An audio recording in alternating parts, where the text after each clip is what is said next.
night to be confused, one night to speed up truth. We had a promise made, 4 hands and then away, both under influence. We had divine sense to know what to say. Mind is a razor blade to call for hands of above, to lean on. Would it be good enough for me now?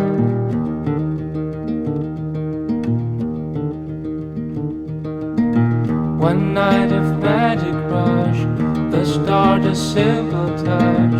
One night to push and scream, and then relief. 10 days of perfect tunes, the colors red and blue. We had a promise made, we were in love, to call for hands of above, to lean on. Would it be good enough for me now? To call for hands of above, to lean on. Would it be good enough? And you knew the hand of the devil, and you kept us awake with wolves' teeth, sharing different heartbeats in one life.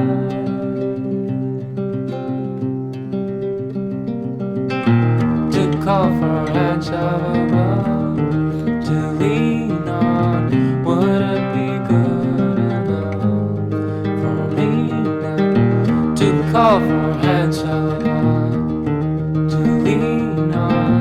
Would it be good enough?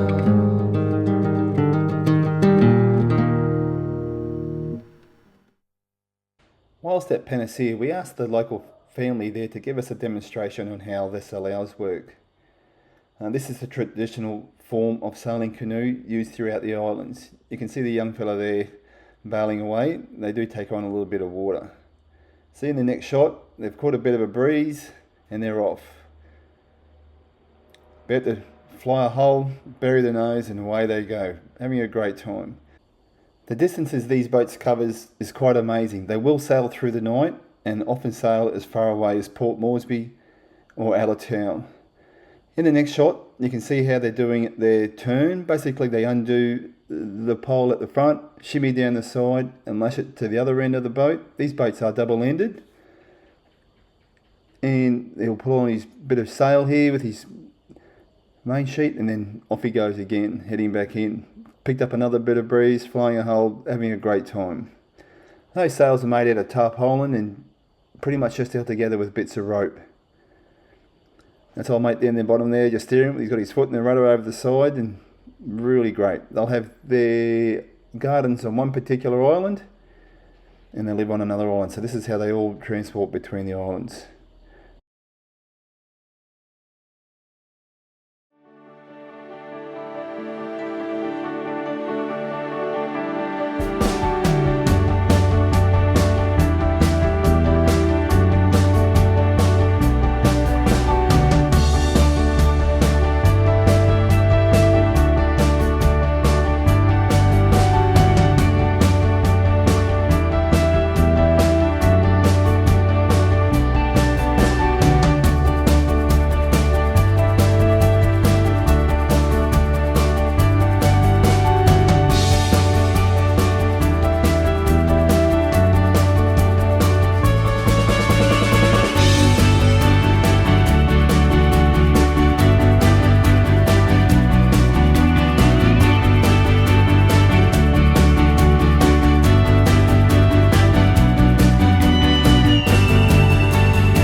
Kemetale Island is another one of those picture postcard anchorages we visit in the Louisiades. We carefully weaved our way through the numerous coral bobbies and reefs to anchor in a small lagoon, which offered surprisingly good protection from the predominant southeast trades. The water in the archipelago drains into the Solomon Sea through many reef cuts, and it can flow quite quickly, particularly on an outgoing tide. Aerial footage from the drone highlights the sudden vertical drop-off from the reef edge to the depths unknown, and it does look like the reef has split in two. The scenery is quite spectacular, and the fishing equally impressive when trolling lures along the face of the drop-off. Google Earth provides excellent satellite imagery, whereas the navionic charts have poor detail and we cannot be relied on solely for navigation. We found that the coral in the anchorage has suffered from cyclones, and the pristine quality that we previously experienced has diminished by about 50%. Hopefully it will recover in the years to come. We went ashore to meet Jimmy and his extended family. He has a beautiful village in a tropical paradise. This is one of our treasured stopovers on our adventure.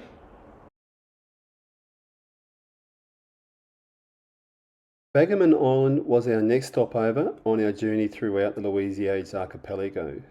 We had noticed in the distance that a Salao was heading into the same bay as us, so we made a few tacks and sailed up alongside to say hello. It is a reminder of the stark contrast between the two different forms of sailing vessels. We donated a large quantity of books and school supplies to the elementary school, which was greatly appreciated by the teachers and students. The children are delightful and were happy to sit quietly and immerse themselves in a storybook.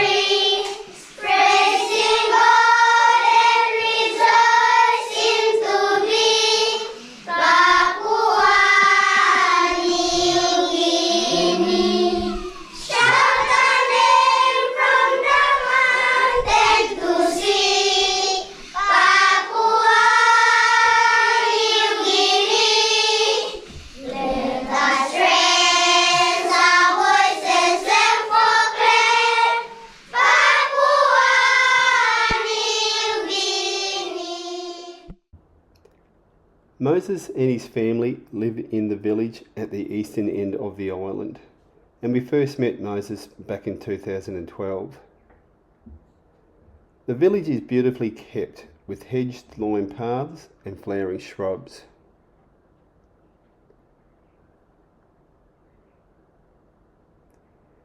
All the living quarters are built up off the ground using traditional building methods. Moses had invited us back to visit his dwelling and to have afternoon tea with his family. It was a real treat to have homemade tapioca slice and juiced coconut. We also brought along a deck of Uno cards for the kids to play with, and it was an instant hit. The men of Baggerman Island are known for their carving skills, and Moses stayed up through the night to make us a boat plaque for our catamaran back in Australia. A truly memorable experience had by all.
He spent 4 glorious days at Sabra Island. The shallow waters of the inlet made anchoring an easy task in the fine sand. Sabra Island is a part of the group of islands that forms the barrier between the Solomon Sea and the tranquil waters of the inner lagoon.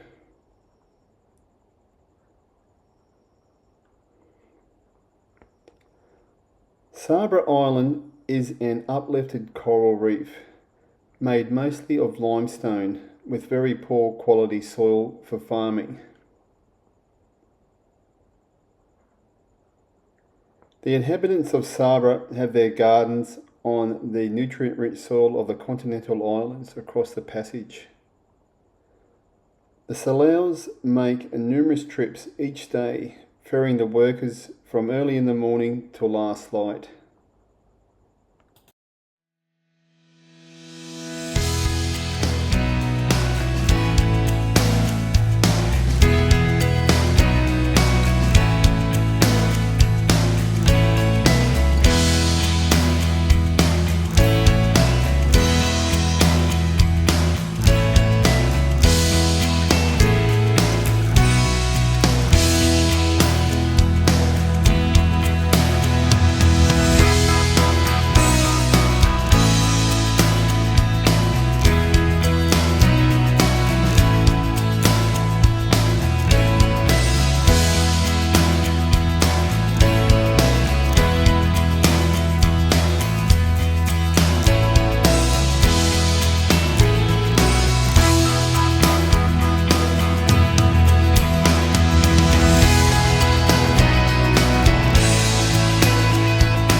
Domingo Bay on the island of Sud-Est was our last port of call on our journey throughout the Louisiade archipelago.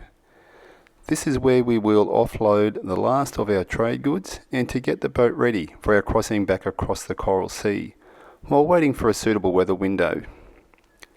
We had made our way 180 nautical miles upwind since leaving Samurai Island, to give us the best angle to sail back to Townsville. The boat is floating noticeably higher in the water since leaving Australia 5 weeks ago.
Sud-Est is the largest island in the Louisiade chain, and the longest river on the island drains into the east corner of the bay. When it rains, the runoff from the hills dumps a lot of sediment into the bay, so the clarity of the water is not what we have been used to. We did a guided boat trip up the river to a set of cascades. It took about half an hour to reach our destination, and there was plenty of interesting sights along the way to keep us wondering what was laying around the next bend. When we arrived, the thought of spending an hour dunked in fresh, cool, flowing water was too good to pass up. The local men still pan for alluvial gold, and it was quite surprising to see the quality and quantity of some of the small nuggets retrieved from the river. We bought a small quantity of PNG gold as a memento of our trip.